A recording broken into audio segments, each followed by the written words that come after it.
Assalamualaikum warahmatullahi wabarakatuh.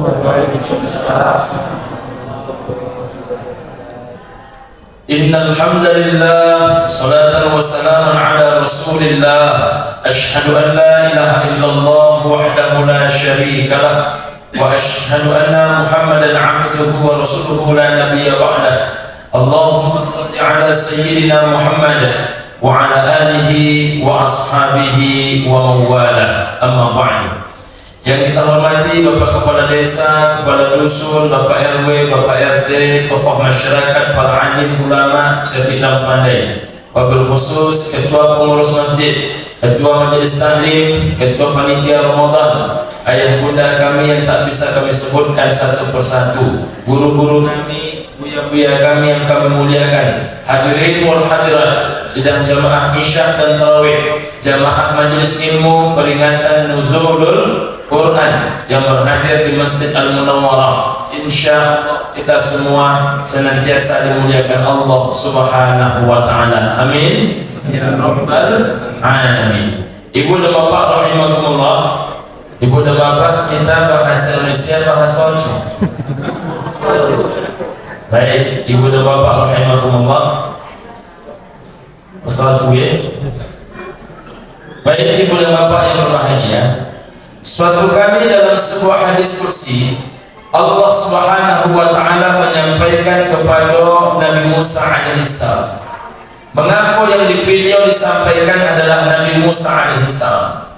Ibu dan bapak yang berbahagia, pertama, kalau kita buka Al-Quran, nama yang paling banyak disebut di Allah Ta'ala dalam Al-Quran adalah nama Nabi Musa alaihissalam. Paling tidak ibu dan bapak, 22 kali Allah Subhanahu wa taala menyebut nama Nabi Musa dalam Al-Quran. Yang kedua ibu dan bapak, siapakah kitab sucinya yang paling mirip isinya dengan Al-Quran? Jawabannya adalah kitab suci Taurat, kitab suci Nabi Musa alaihissalam. Dan ketiga, ibu dan bapak rahimahumullah, siapakah uangnya yang salatnya paling mirip dengan salat Nabi Muhammad sallallahu alaihi wasallam? Maka jawabannya adalah Nabi Musa alaihissalam. Dan keempat, siapakah umatnya yang paling ramai, paling banyak, lebih kurang sama dengan umat Nabi Muhammad sallallahu alaihi wasallam?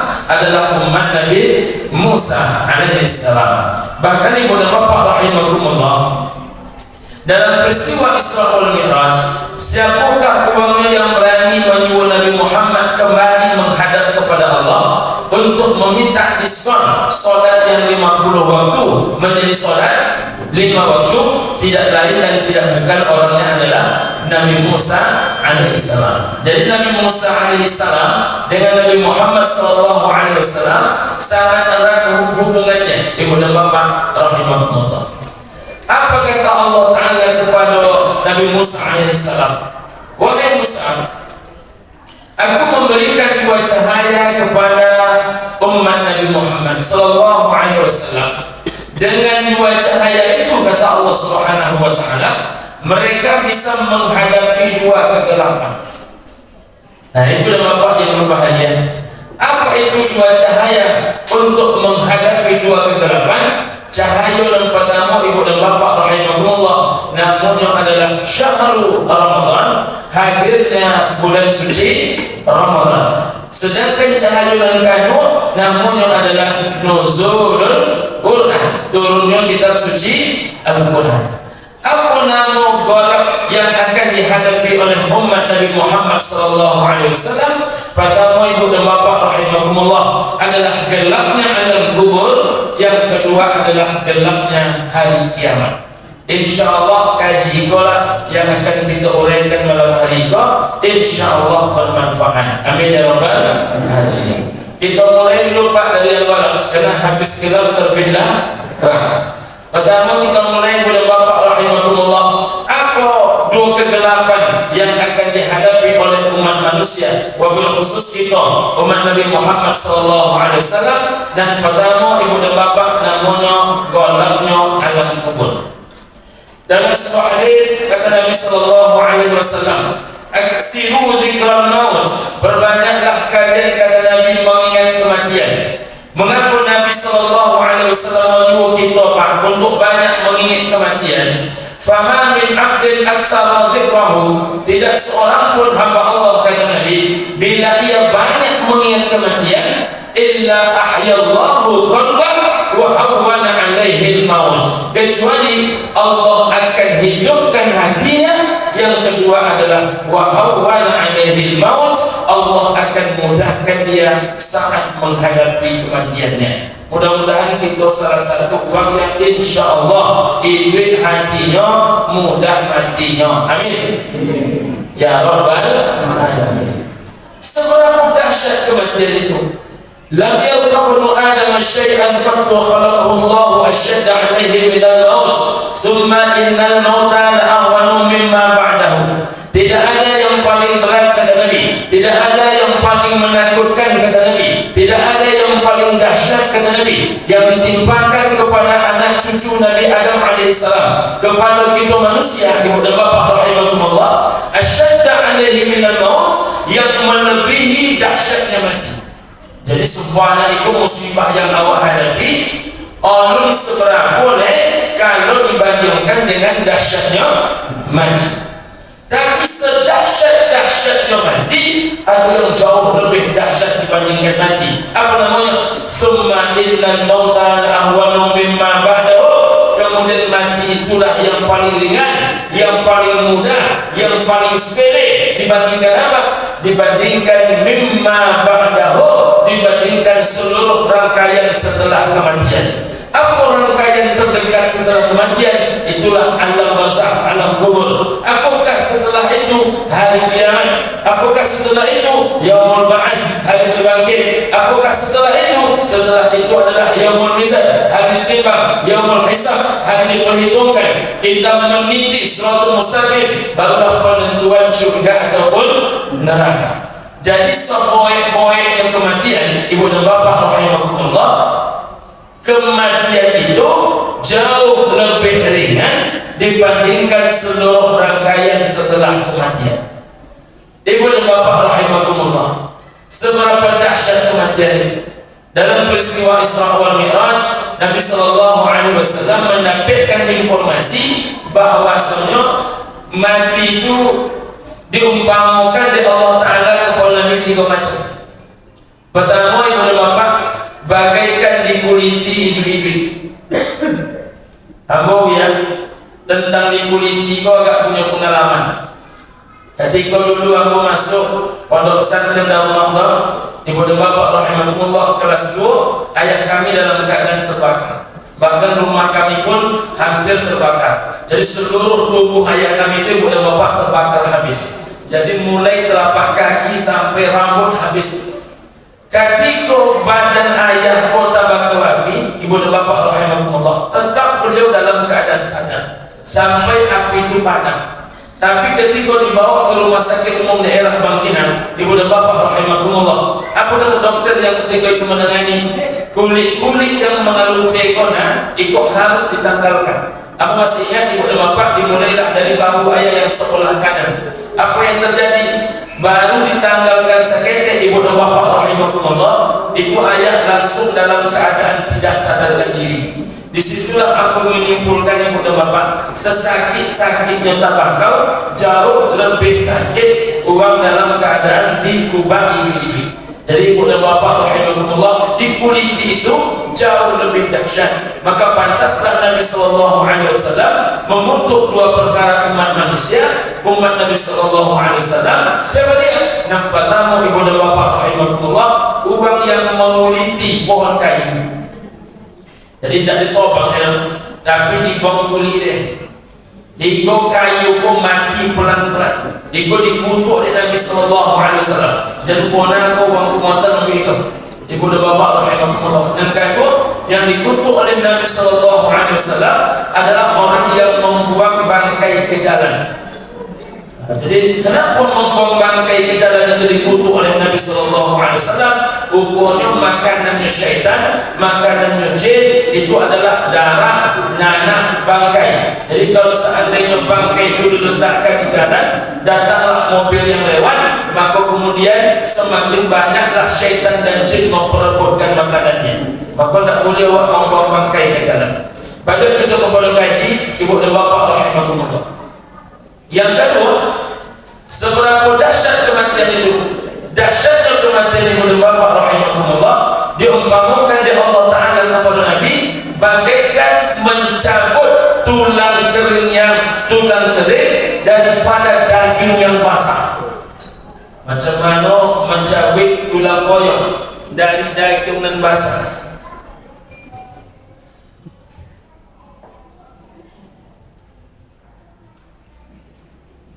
Jadi coba aku mencabut tulang mereka tiga.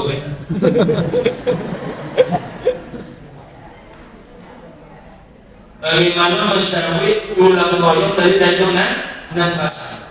Nah, ibu dan bapak rahimahumullah, mungkin bapak ibu warna tak tusuk duri, lalu tak tahu tu bila duri itu menusuk jari, mana lebih sakit, mata tusuk duri atau mencabut duri? Lebih sakit mencabut duri. Karena ibu dan bapak rahimahumullah, kadang duri itu masuk tak tasuk awak, tapi mambuang. Nah, hanya iman tu kalau dah, ayu pun duri. Itu baru duri, Pak.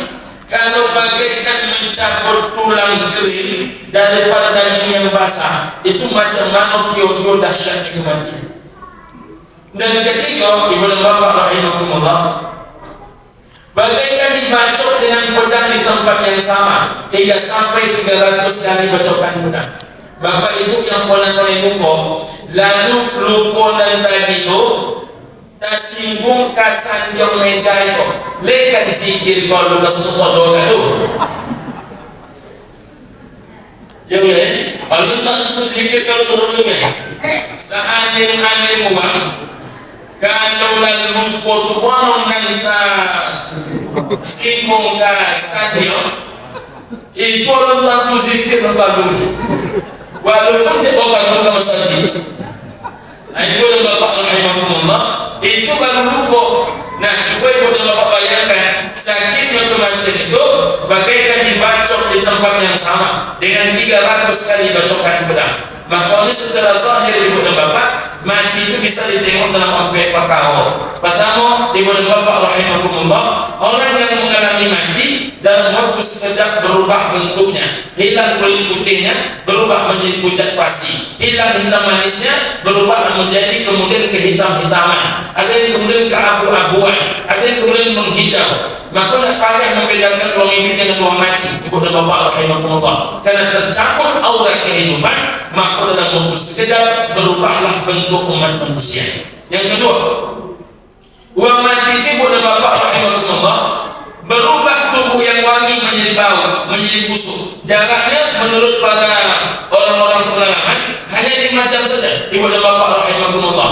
Maka sebaik-baik penguburan terhadap jenazah itu berlaku 5 jam setelah kematian. 5 jam setelah kematian, jenazah sudah selesai dikuburkan. Jam 9 dia dimatikan, jam 2 selesai dikuburkan. Maka kata Nabi sallallahu alaihi wasallam, asrimu bil janazah, segerakan oleh kalian penyelenggaraan jenazah. Mengapa demikian? Semakin lama jenazah diselenggarakan, semakin nampak aib dan keburukan dirinya. Jadi kalau bangkai bernama bangkai binatang itu Pak berproses busuknya, tapi kalau itu manusia itu dalam 5 jam kemudian sudah mulai tercium aroma busuknya. Kalau Bapak Ibu awak di kampung dulu, kalau tercium bau bangkai, maka cek mana bangkai itu, maka kemudian basah ada awak ulang itu kan basah ule kan? Jadi masih bagaimana? Jadi ule, ibu dan bapak rahimahullah, bila ule itu membusuk, itu setelah separuh badannya busuk, lah hancur separuh badannya, tinggal separuh badan lain. Bau ule mengandung bau busuk. Tikus, Bapak Ibu pernah tikus mati. Bila tikus mengeluarkan bau busuk, setelah masuk pelakung ke dalam bawinya, barulah tikus mengeluarkan bau busuk. Tapi bila manusia mengeluarkan bau busuk, itu hanya 5 jam setelah kematian. Dan yang paling compet membusukkan, diteliti ulang, ketika jenazah masuk ke dalam kubur, dimasukkanlah di ruang kemudian kamera ke dalam kubur. Apa yang terjadi? Malam pertama, mulailah tubuh manusia itu mulai menghijau, dan kemudian mulai terjadi pembusukan. Apa yang pertama kali membusuk dalam tubuh manusia? Dua perkara, ibu dan bapa rahimakumullah. Pertama, membusuklah bawinya, dan kedua, membusuklah, mohon maaf, sajongkal di bawah bawi. Pertama apa? Bawi. Dan kedua, sajongkal di bawah bawi. Apa artinya? Manusia itu banyak masalah hidupnya boleh pak. Kalau bukan masalah bawi, pasti masalah sejengkal di bawah bawi. Itu masalah hidup manusia. Ibu dan bapak yang berbahagia, maka supaya tak tercium aroma busuk, ditaburkanlah depong pulau apa namanya? Kapur barus. Kadang ada sebahagian kapur barus itu tak mempan pak. Apa ditabur orang? Kopi. Tapi kopi saja tidak boleh susu pak. Kopi. Kopi saja. Nah ibu dan bapak rahimakumullah, itu dan kandung yang terjadi. Dan ketiga, orang mati itu boleh bapak rahimakumullah, tulang pinggangnya patah. Bapak ibu yang terbiasa memandikan jenazah, orang mati itu tulang pinggangnya patah. Kalau bapak ibu sampai di rumah besok telangkan, coba masukkan jari ke belakang, kio-kio masukkan, masuk. Kenapa masuk? Karena posisi tulang pinggang ibu dan bapak masih naik. Maka lebih tinggi tulang pinggang pada tulang ekor. Tapi orang mati pak, coba lo masukkan jari tangan awak, bisa tak masuk? Tidak bisa masuk. Kenapa tidak bisa masuk? Karena tulang pinggang itu sudah patah. Jadi tidak ada sesuatu yang bisa mematahkan tulang pinggang manusia sehebat oleh dicabutnya nyawa manusia. Yang keempat, ibu dan bapak rahimakumullah, buang mati itu mengeluarkan dua cairan dari dua lubang terbesar hidupnya. Apa itu? Mohon maaf, ke depan adalah pipis, ke belakang namanya buang air besar. Bapaknya ibu dan bapak rahimakumullah, mengaku sebaik-baik yang menyelenggarakan jenazah itu adalah keluarga terdekat. Dan hebatnya, kalau ibu dan bapak buka kepada kita, urutannya ibu dan bapak rahimakumullah, kalau yang wafat suami, maka yang terbaik memandikan jenazahnya adalah istri, baru anak. Kalau yang wafat itu adalah istri, maka orang terdepan yang paling baik memandikan jenazahnya adalah suami, baru orang lain. Mengapa demikian? Orang yang boleh saling memandikan semasa hidup, itulah orang yang paling berhak untuk saling memandikan setelah kematian. Mengapa demikian? Karena banyak keburukan yang tampak ibu dan bapak rahimahumullah.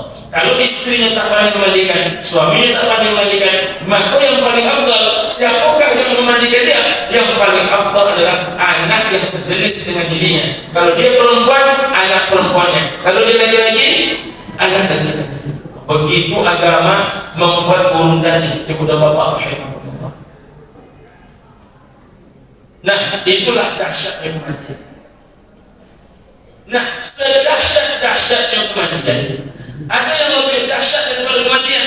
Summa innal mauta la'awwalun mimma ba'dahu. Kematian itulah yang paling ringan mimma ba'dahu dibandingkan seluruh rangkaian setelah kematian. Apa rangkaian yang terdekat setelah kematian? Namanya adalah alam barzakh, alam kubur.